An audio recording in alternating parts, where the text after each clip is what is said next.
Sejam bem-vindos aos 5 minutos e nós vamos falar agora de uma entrevista do Ronaldo Caiado que ele deu ontem e que foi muito interessante lá no canal do UOL, e eu acho que teve algumas respostas que vale a pena a gente comentar.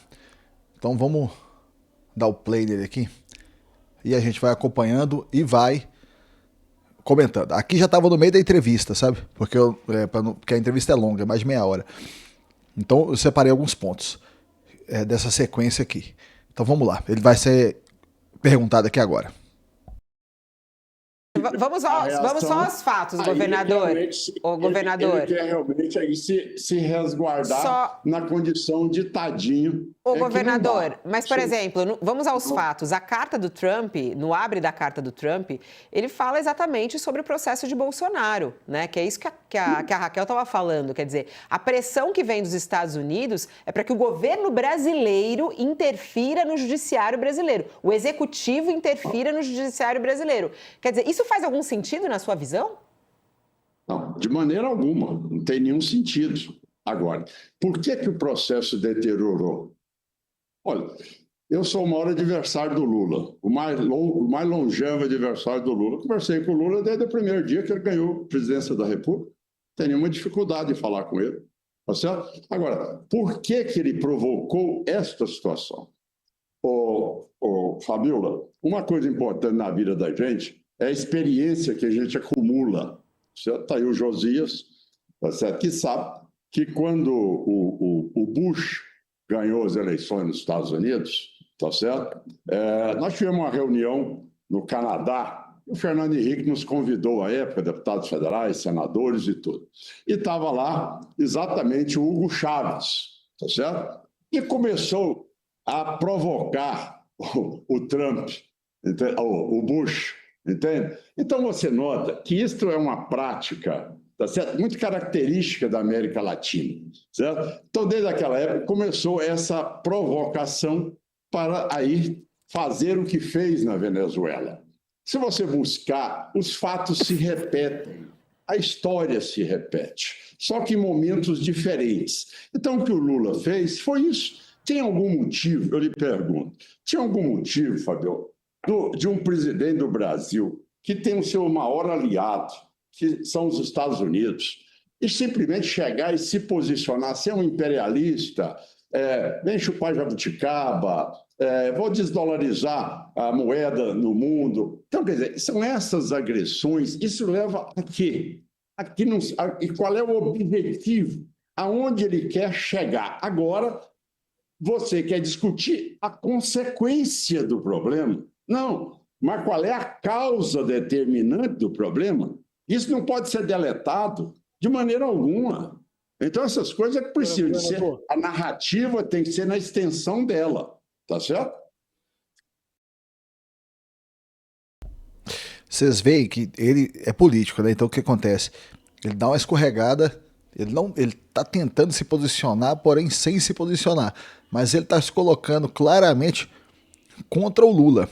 Mas vocês vão ver nas próximas perguntas como que ele se coloca de uma forma bem assim, que não é aquela coisa clara, sabe? Ele não se coloca de uma forma clara. Imagino que é por causa de alguma aliança que ele deve ter, alguma questão do jogo político, né? Porque é uma pessoa muito velha da política já. Então, ele está se colocando desse jeito. Agora, de uma forma ou de outra, ele está se colocando contra o Lula. Então, é uma coisa que tem que ser levada em consideração. Vamos continuar analisando aqui. Governador, sem deletar nada, o Lula também teve relacionamento muito adequado com o Bush, com outros presidentes de republicanos, né? Agora, nesse momento, sem prejuízo da crítica que pode ser feita ao governo e ao Lula, o Lula começou a deslizar desde a campanha, quando ele manifestou uma torcida pela Kamala Harris durante o processo eleitoral. Você pode ter uma preferência, mas como presidente da República não seria conveniente manifestá-la, não é? Então não se exclui a hipótese de criticar o comportamento do presidente. Mas quando os senhores, e aí me refiro aos senhores porque outros governadores têm o mesmo comportamento, né?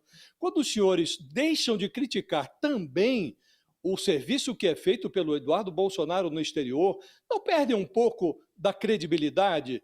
A crítica não fica fraca? Porque Olha só o detalhe, só um comentário aqui breve. Vocês vão ver que quando ele for responder sobre isso, ele vai escorregar pra caramba.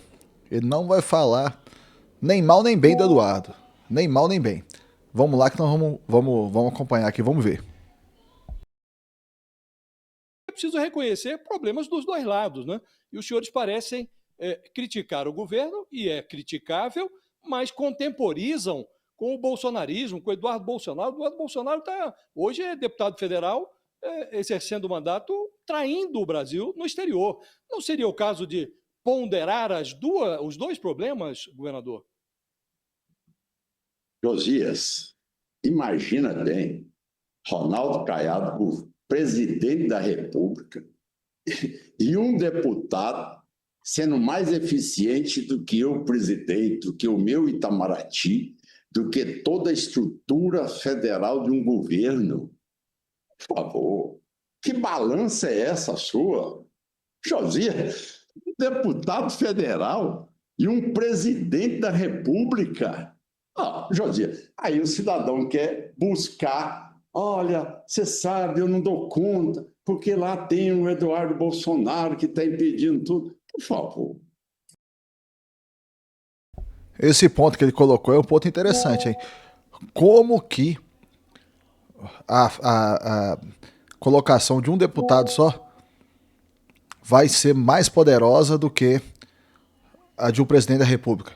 Como é que tudo que o Eduardo está fazendo seria capaz de sobrepor o Lula, entrar em contato direto com o Trump e negociar diretamente com ele? É óbvio que não, né?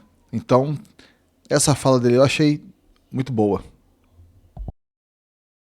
Essas coisas precisam ser dadas o devido valor e o devido peso a cada uma, tá certo? O que não pode é imaginar que apenas ele é que provocou tudo isso.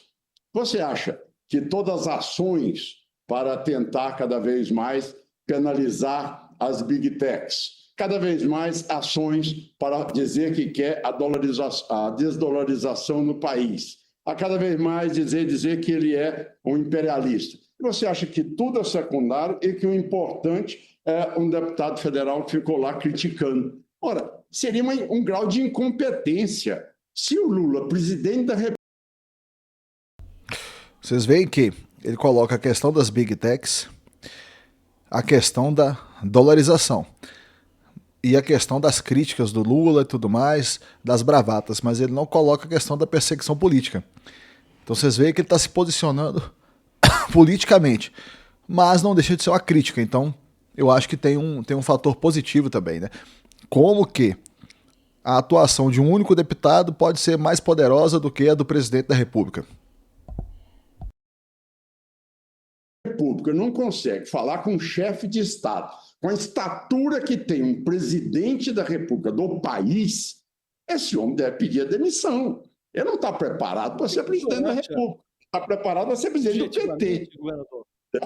Objetivamente, como é que o senhor avalia o trabalho que está sendo feito pelo Eduardo Bolsonaro nos Estados Unidos? Como é que o senhor avalia o comportamento? O problema dele, ele é deputado, ele faz o que ele quiser, ele tem a liberdade de falar. Os meus opositores aqui em Goiás têm liberdade de agir, José. Perdoe, só para...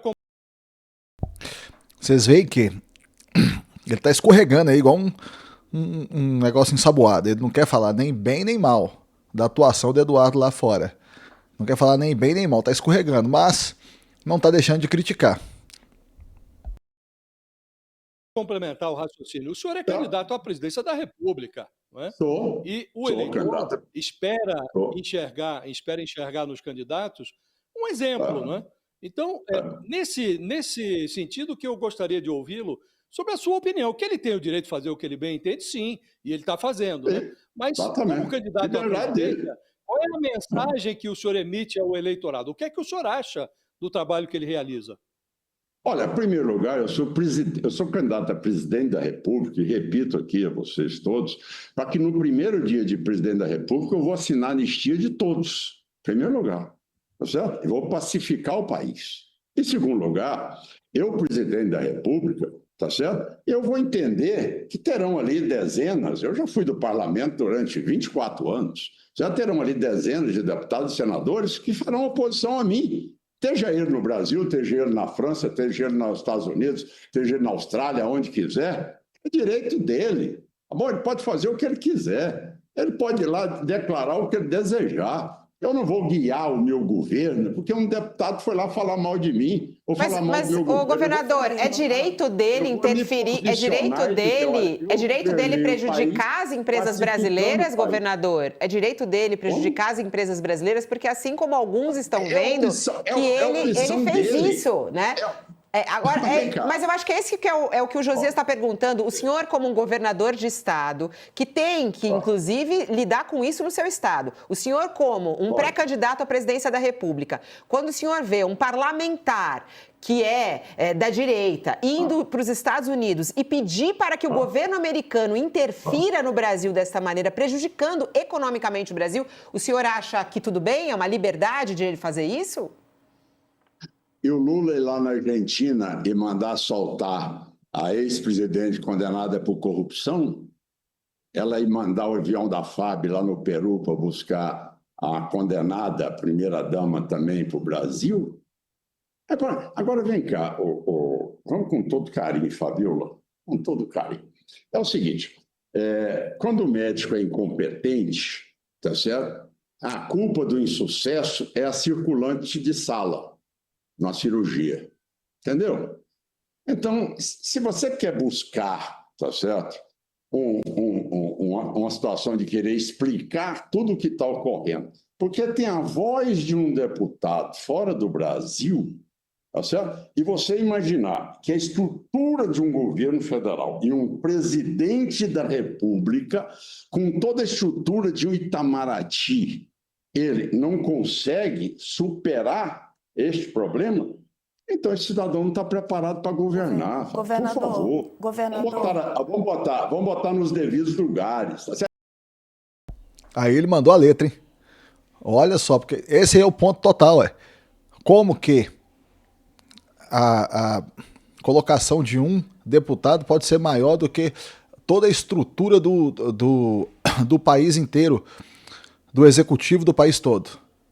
Isso aí não tem a mínima lógica, e ele está colocando isso aí claramente, né? Então eu achei isso aí bacana, apesar que ele não se posicionou nessa questão do Eduardo, nem falou bem, nem falou mal, só falou que ele está fazendo o que ele quer. Essa colocação dele aí está sendo muito, muito boa. Não vamos achar o culpado, não. O cidadão, a cirurgia foi ruim, o paciente foi a óbito, a culpa não foi do circulante de sala, não. A culpa foi do cirurgião mesmo, tá bom? É isso que a gente tem que ser direto na vida. Governador. Não vamos querer tapar o sol com a peneira. Não vamos querer tapar o sol com a peneira. Imagina bem um presidente da República e você vem me dizer, Josias e Fabiola, que o Lula não está aplaudindo o que está acontecendo lá dentro de casa. Que o marqueteiro dele não está mandando ele falar isso toda hora. Governador. Vamos ser realistas, gente. O presidente da República quer a crise. Ele quer a crise, Josias. Vamos ser realistas, Fabiola. Ele quer o acirramento com o Trump a todo momento. Você não enxergou isso? É a única maneira, o cara está lá, tá certo? Ele não tem programa de governo. De repente, vocês dão publicidade. Não, ele está contra os BBB. As bets, os bancos e os bilionários. Ele é o presidente. Por que ele não faz nada? Agora ele é contra o Trump. Ele é contra o Trump por interesse. Da mesma maneira que ele é contra o BBB. Por que ele não toma atitude contra o BBB? Governador. Bet está na mão dele. Banco está na mão dele. Os bilionários estão na mão dele. Por que ele não toma decisão? Governador, o senhor está falando que o governo tem uma agenda. Agora eles vão entrar para outro assunto. E aí já vai fugir aqui do assunto do vídeo. Mas eu achei interessante trazer isso para vocês, devido a isso. Teve várias falas aí dele que foram acertadas. Eu gostaria que ele tivesse se posicionado de forma mais clara em algumas coisas. Porém, mesmo assim, ainda achei válido para trazer. Muito obrigado a todos aí que estão acompanhando o vídeo. Muito obrigado a todo mundo que está se inscrevendo no canal. E até o próximo.